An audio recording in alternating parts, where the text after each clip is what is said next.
Good evening, everyone. I hope you are all doing great. By the way, I am lovely Pinaso, and I will be discussing Module 4. Module 4 is all about manage classroom structure to engage learners individually or in groups in meaningful exploration, discovery, and hands-on activities within a range of physical learning environments. So generally speaking, the main focus of this module is the management of classroom structure and activities. So guys, I hope you are now all ready, and let's start with this picture. As you can see here, this is an example of an unorganized or chaotic and mismanaged or unmanaged classroom. But as teachers, we do not want or allow this kind of behavior to happen in our class.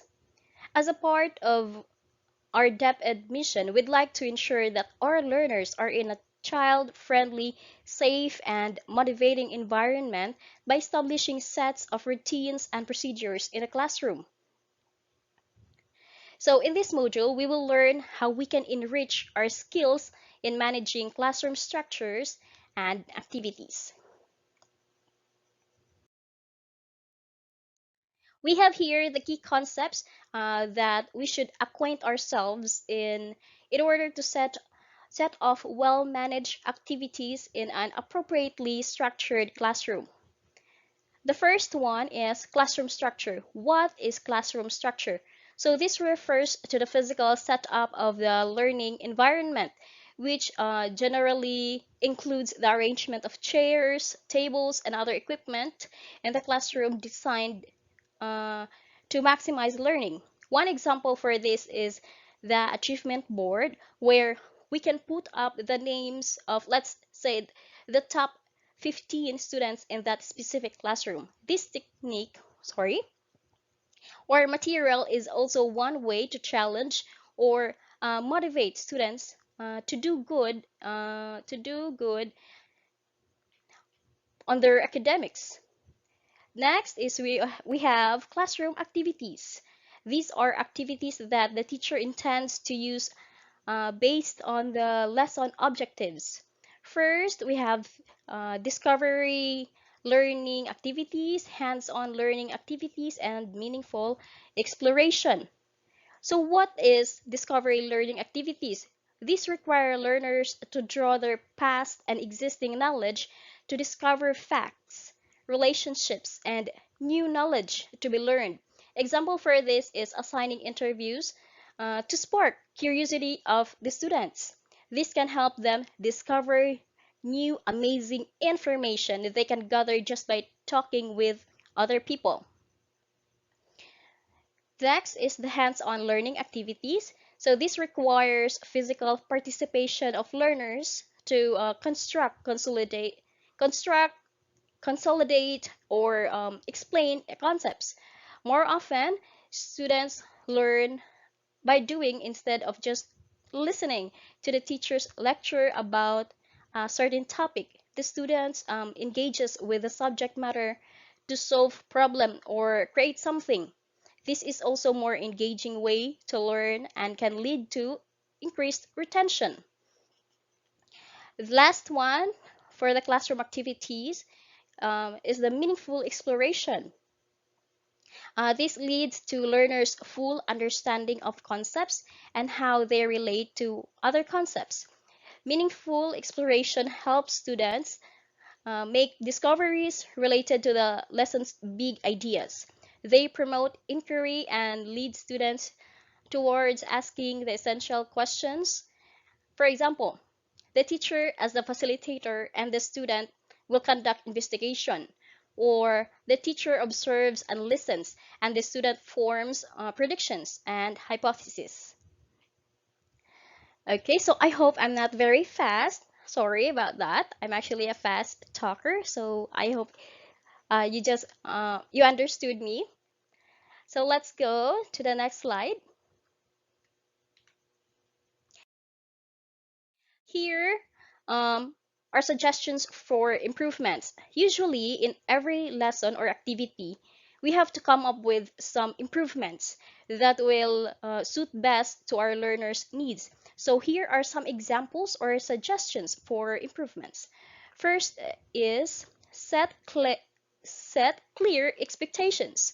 Before starting any activity, we may set cle- sorry, we may set clear expectations on how learners should perform the activity. In this way, we can prevent wasting time in explaining all over again on how to do or perform the given task. Second, maximize the use of school facilities. We may opt to restructure the classroom for it to become more appropriate for the activities. But if we feel the need for a wider or more flexible space, we may also choose from a range of other physical learning environments. We may use the school covered court, the stage, the school garden, or under the shade of a big tree or any area away from the four corners of the classroom. Next to this one is be careful in choosing activities. There may be different learning activities for a particular lesson. So we have to be careful or to carefully select those which will give meaningful experiences to our learners. We should consider learning activities which can engage our learners to discovery and manipulations or encourage. We also have to be conscious about time. Time plays an important role in managing classroom structure and activities. We may establish routines to go seamlessly from one activity to the next so as to avoid disruptions and time stealers. Lastly, we have to make safety a priority in conducting varied activities in any physical learning environment that we prefer to use. We have to make sure that we and our learners are safe while making learning meaningful and fun. So that's that's it. That's just a few examples or suggestions that we may want to consider for the improvement of our classroom structure and activities. We also have to uh, bear in mind as teachers that a classroom with a well-managed structure and activities is a task-oriented and predictable environment. Uh, when we say when we say classroom, we do not limit ourselves to the four walls of the room. It can be any place in the school or outside the school where we think learners can engage in meaningful explorations, discoveries, and hands-on activities. As teachers, we should set up our classroom in such a way that it facilitates learning while considering our own safety and, of course, the welfare of our learners under our care. And um, in addition to this, we should have our set of routines and procedures, which are the tools we use for a smooth flow of the lesson.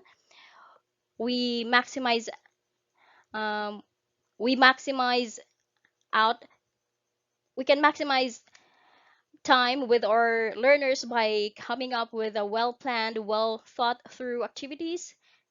And actually, misbehavior of our students is actually not a priority. It's actually not a priority or primary concern because, at the first place, we know that once our learners are engaged in meaningful activities, they have little or no time at all for misbehavior. So, if we manage our classroom structure and activities, we also manage the behavior of our students.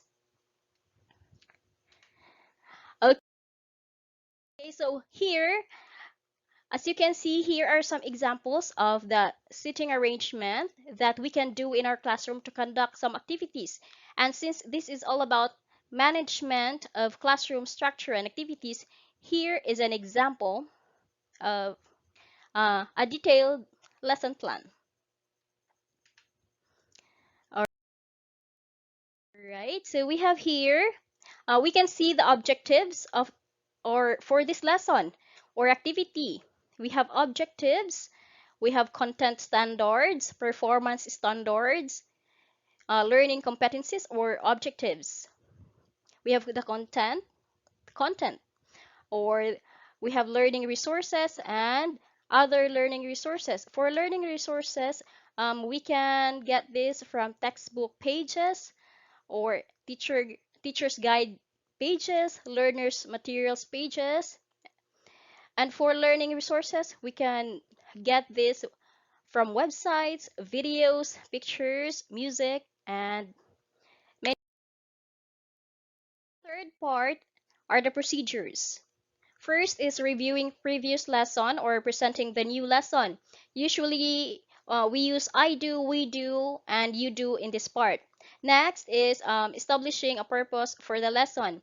For example, you may ask your students, can you think of the words with the same sound? And then you will say, today we shall learn more words with the same sounds and so on and so forth regarding with the topic that you are um, discussing. So the next is presenting examples or instances of the new lesson. The technique I do, we do, and you do can also be applied in this part.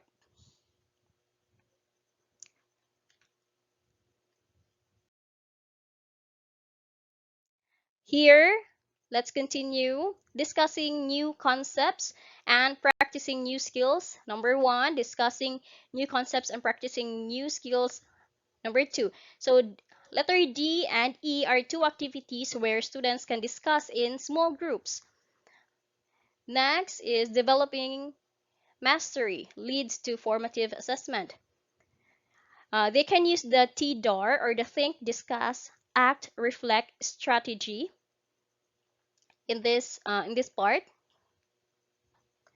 Next is okay, so or aside from the TDAR strategy, you can also group students according to their ability level.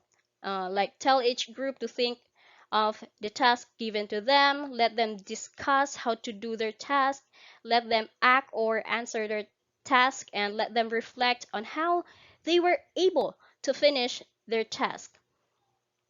Next, letter G, we have finding practical application of concepts and skills in daily living.